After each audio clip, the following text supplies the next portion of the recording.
Bonjour, aujourd'hui on va voir ensemble comment arrêter de subir la génération d'images par IA pour enfin la maîtriser. L'idée c'est de passer d'une simple intention un peu floue à une direction visuelle hyper précise. Bref, on va arrêter d'espérer avoir un bon résultat pour commencer à l'exiger. Et cette phrase, elle change absolument tout. Ça redéfinit complètement notre rapport à l'IA. Fini de poser une question à la machine en croisant les doigts pour qu'elle comprenne. Non, maintenant on va lui donner des ordres. Des ordres clairs, structurés. On ne subit plus, on dirige. Alors, commençons par le cœur du problème, le fameux prompt en texte libre. C'est la méthode que tout le monde connaît et utilise. C'est super pour débuter, c'est vrai, mais pour un travail pro, c'est bien trop imprécis. En fait, un prompt classique, c'est un peu comme une conversation de couloir. On lance une idée en l'air et on espère que l'autre a tout compris. Le problème, c'est que l'IA, elle, doit deviner des dizaines de choses à notre place. La lumière, l'angle vu, la texture, et c'est ça qui crée de l'incohérence. À l'inverse, le JSON, c'est comme un vrai brief créatif. Chaque décision est écrite noir sur blanc, elle est intentionnelle.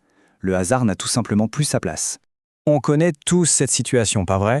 On a besoin de créer une série d'images qui fonctionnent ensemble, qui ont un air de famille, et on passe des heures à générer encore et encore, pour au final se retrouver avec des images qui sont peut-être belles toutes seules, mais qui ne forment absolument pas une série cohérente. C'est une perte de temps, d'énergie, bref, c'est frustrant. Alors comment on fait pour passer de cette frustration à un contrôle total? Eh bien la solution elle tient dans un outil qui peut paraître un peu technique au premier abord, mais qui est en réalité un concept que tous les créatifs connaissent par cœur, le JSON. Et là, attention, il faut bien comprendre un truc. Le JSON, ce n'est pas du code. Il ne faut pas être développeur pour l'utiliser. Pensez-y plutôt comme une liste de courses ultra détaillée pour l'IA. Ça nous force à réfléchir comme un directeur ou une directrice artistique. Quel est le style, la lumière, la composition?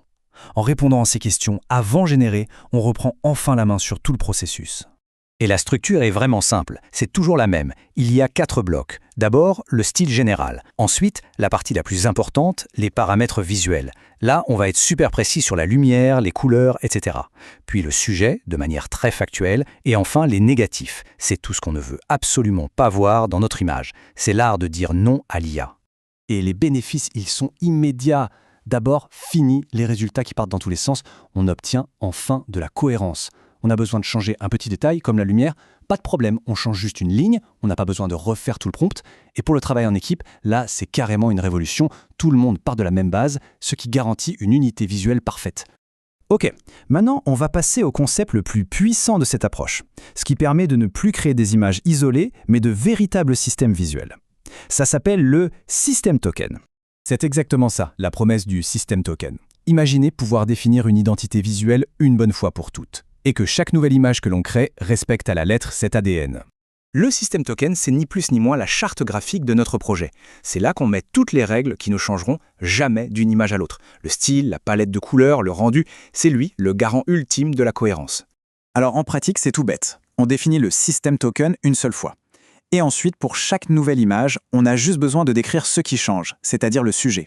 L'IA, elle, connaît déjà les règles du jeu qui sont dans le token et elle se contente de les appliquer au nouvel élément tout en respectant l'ADN commun. Ce qui est passionnant, c'est que certaines variables ont un impact énorme sur cette fameuse cohérence. Prenez l'épaisseur du trait par exemple. Si elle change, même un tout petit peu, l'illusion d'une série est brisée. Pareil pour l'arrière-plan. C'est le socle de nos images. S'il change, tout s'écroule. En fait, fixer ces 8 clés dans le System Token, c'est vraiment ça, le secret d'une série parfaite. Au final, tous ces outils, toute cette structure, ça nous ramène à un seul et même but. Reprendre notre rôle de directeur ou directrice artistique et arrêter d'être de simples opérateurs de machines. Et là, les chiffres, ils sont sans appel.